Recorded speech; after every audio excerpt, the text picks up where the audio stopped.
Mount Everest के जंगलों में मीरा चिड़िया अपने सास चुलबुल और अपने पति सोनू के साथ रहती थी। सावन का महीना शुरू हो गया था। जंगल में हर जगह हरियाली ही हरियाली थी। एक दिन सुबह सुबह चुलबुल अपने बेटे के साथ बैठकर चाय पी रही थी।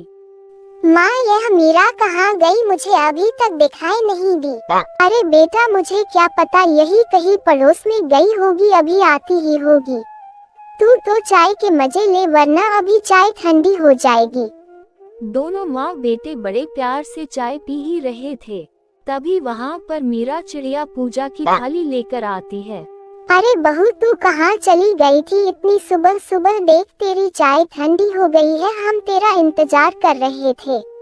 आपको पता नहीं है क्या, सावन का महीना शुरू हो गया है और मैं सावन के महीने में पूजा करने से पहले कुछ नहीं खाती, इसलिए मैं मंदिर में थी।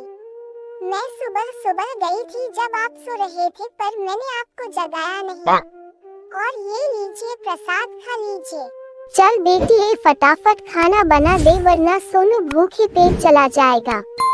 शाम को जब सोनू अपने काम से घर लौटता है तो मीरा उससे कहती है, आज सावन का महीना शुरू हो गया है, आप मेरे लिए एक झूला ला दो और फिर मुझे उस पर झूला झुलाना। अरे मीरा, पागल हो गई हो क्या? मैं अपना सारा काम धंधा छोड़कर तुम्हें झूला झुलाऊंगा। नहीं जी, इस सावन में तो झूला झूलाना ही होगा। तुम बच्ची थोड़ी हो जो बच्चों की तरह जिद कर रही हो। इतना कहकर सोनू वहाँ से चला जाता है और इसी तरह 2 दिन बीत जाते हैं। मीरा अपना मुंह फुलाकर बैठ जाती है और वह घर के सारे काम तो करती लेकिन किसी से बात नहीं करती। अरे बहू, तुम क्यों मुंह फुला कर बैठी हो? तुम्हें तो पता है ना, सोनू को बिल्कुल टाइम नहीं मिलता, तो वह तुम्हें झूला कैसे झूलाएगा? अरे माँ जी, मैं पूरे सावन महीने में झूला झूलने की थोड़ी ना बात कर रही थी, मैं तो बस एक बार झूला झूलने की बात कर रही थी। पिछले सावन में भी उन्होंने मुझे झूला नहीं झुलाया था। अच्छा ठीक है, अगर तुझे झूला झूलना ही है तो तू पर्दा के पाइप में रस्सी लटका कर झूला बना लो। जब सोनू घर आएगा तो मैं उसे बोल दूंगी कि वो तुझे झूला झूला दे। अरे वाह माँ जी, मुझे तो आज तक लगता था आप में दिमाग ही नहीं है, पर आप तो बहुत बुद्धिमान है।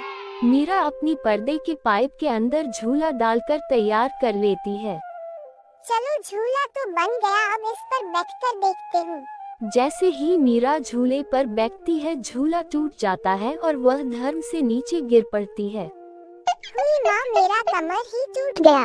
अरे बहू, क्या हो गया? इतना चिल्ला क्यों रही है? ये देखिए माँ जी, मैंने कितनी मुश्किल से पर्दे की पाइप में रस्सी फंसाकर यह झूला बनाई थी और यह टूट गया। मेरी कमर में बहुत तेज चोट लगी है। तभी सोनू भी ऑफिस से घर आ जाता है। फिर मीरा उसे सारी बात बताती है। अरे मीरा, ऐसा भी कोई करता है क्या? तुम्हें अगले संडे को पार्क में ले जाकर झूला झूला दूंगा, फिर तुम जितनी मर्जी उतना झूला झूम लेना। 2 दिन बाद संडे आ गया। फिर सोनू मीरा को लेकर पार्क में जाता है। वहाँ नीम के पेड़ों पर बहुत सारे झूले लगे हुए थे और उन पर पक्षी अपने पत्तियों को झूला झूला रहे थे। मीरा भी एक झूले पर बैठ जाती है और सोनू उसे झूला झूलाने लगता है। मीरा झूला झूलने से बहुत खुश हुई और वह काफी देर तक झूला झूलती रहती है। फिर दोनों पति पत्नी घर लौट आते हैं। माँ जी, आज मैं बहुत खुश हूँ, मेरा सावन में झूला झूलने का सपना पूरा हो गया। अब मैं भी अपनी सहेलियों को कॉल करके बताऊंगी कि मैंने भी झूला झूला है। माँ जी, अगर आज आप हमारे साथ आए होती तो आप देखती कि सारे पक्षी अपनी अपनी पत्तियों को झूला झूला रहे थे। अरे बहू, तू खुश है तो मैं भी खुश हूँ। इस तरह सभी खुशी खुशी रहने लगते हैं।